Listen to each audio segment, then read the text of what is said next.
بسم اللہ الرحمن الرحیم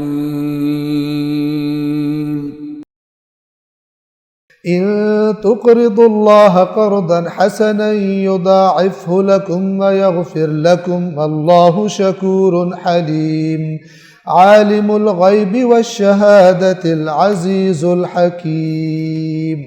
اگر تم اللہ کو قرض حسنہ دو گے، قرض حسنہ جو ہر چیز کا مالک ہے، جو سب کچھ دینے والا ہے، وہ قرض حسنہ کا سوال کر رہا ہے۔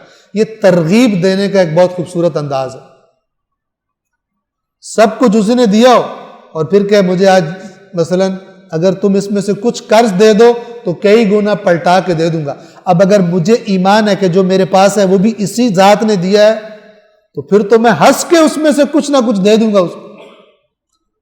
ایک سیٹھ ہو، ایک اس کا نوکر ہو، وہ بہت امیر ہو، یہ بہت غریب ہو، اور اس غریب کے پاس جو کچھ دیا ہو، گھر دیا سیٹھ نے، کوئی سواری دی ہوئی ہے، موٹر سائیکل دی ہے وہ بھی سیٹھ نے، نوکری دی ہوئی ہے وہ بھی سیٹھ نے، سب کچھ سیٹھ نے دیا ہوا۔ اب سیٹھ اس سے ایک دن آ کر کہے کہ یہ جو میں نے تمہیں دیا ہے نا، تھوڑی دیر کے لیے مثلا یہ موٹر سائیکل مجھے چاہیے، آپ تصور کر سکتے ہیں کہ وہ نہ دے؟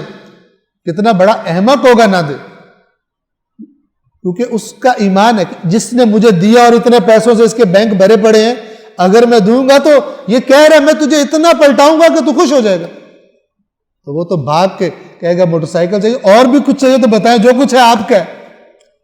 یہ قرآن کہتا ہے مومنوں سے اللہ نے ان کی جانیں اور مال خرید لیا، لیکن کس سے؟ مومنوں سے، جو قرآنی مومن ہے، جو قرآنی مومن ہے، ٹھیک ہے؟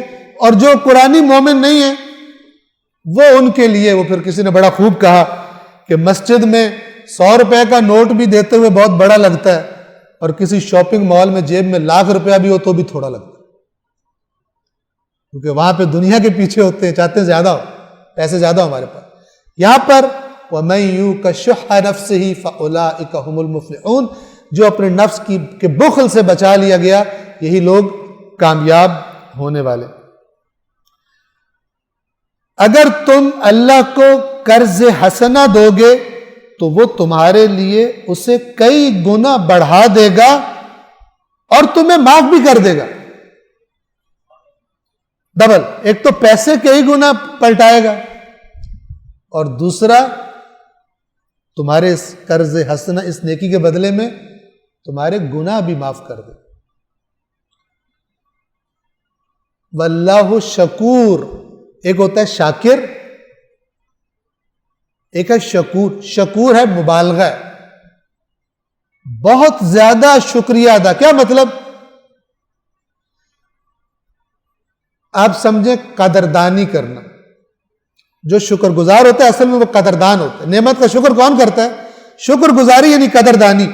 تو کہ اللہ تعالیٰ فرما رہا ہے کہ وہ تمہیں پلٹائے گا بھی کئی گنا اور تمہارے گناہ بھی معاف کرے گا۔ کیوں؟ وہ بہت قدردان ہے،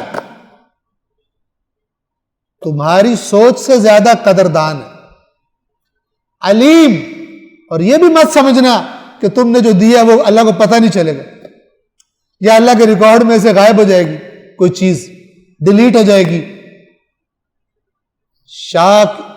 شکور حلیم۔ البتہ یہاں پہ علیم نہیں ہے، وہ آگے ہے عالم الغیب، یہاں ہے حلیم۔ حلیم کسے کہتے ہیں؟ بردبار، برداشت کرنے والا۔ اللہ بڑا قدر شناس، بردبار ہے۔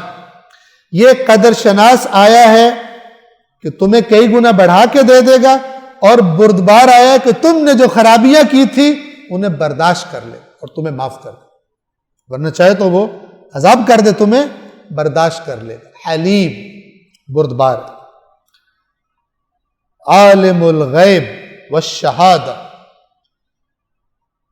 غیب کا جاننے والا اور شہود کا جاننے والا۔ غیب کا اپوزٹ شہود ہوتا ہے، یعنی جو تم دیکھ سکتے ہو، جو تم، یہ جو کائنات ہے، مادی کائنات جو تمہارے سامنے ہے، اس کا جاننے والا، اور جو تمہارے علم میں نہیں ہے، جو تمہارے لیے غیب ہے، اس کا بھی جاننے والا۔ جب وہ غیب کو جانتا ہے تو تمہاری بھی نیکیوں کو بڑی اچھی طرح جانتا ہے، اس سے کچھ بھی پوشیدہ نہیں ہے۔ العزیز،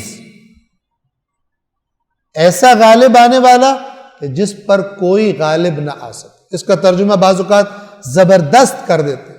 زبردست کا مطلب کیا ہوتا ہے؟ یعنی جسے کوئی توڑ نہ سکے، کوئی جھکا نہ سکے۔ الحکیم، اس کی کوئی بات، اس کا کوئی کام حکمت سے خالی نہیں ہوتا۔ لہذا یہ جو جتنی بھی اوپر اس سورہ مبارکہ میں باتیں کی گئی ہیں، ان سب میں حکمت ہے، اس حکیم کی طرف سے ہے۔ لہذا اس کی نصیحت کو سنو، اپنی سوچ کو اس کی سوچ کے پیچھے لے جاؤ۔ آج کھارا در مسجد میں جو جمعے کا خطبہ تھا، اس میں پہلے خطبے میں مولا علی علیہ السلام کا نہج البلاغہ میں ایک خطبہ ہے، خطبہ نمبر 176، وہاں پہ مولا فرماتے ہیں وَاتَّهِمُوا عَلَيْهِ آرَاءَكُمْ، آراء رائے کی جمع ہے، اپنی آراء کو قرآن پر پیش کرو، اور پھر اگر اختلاف ہو تو اپنی رائے پر اتہام لگاؤ، اس کو غلط کہو، نہ کہ قرآن کو اپنی رائے کے مطابق بنانے کی کوشش کرو۔ ٹھیک ہے نا؟ اگر تم نے کسی پر الزام لگانا ہے کہ غلط کون سا ہے، اپنی رائے پر اتہام لگاؤ، قرآن کے بارے میں گمان بھی نہ کرنا کہ یہ غلط ہے۔ صدق اللہ العلی العظیم۔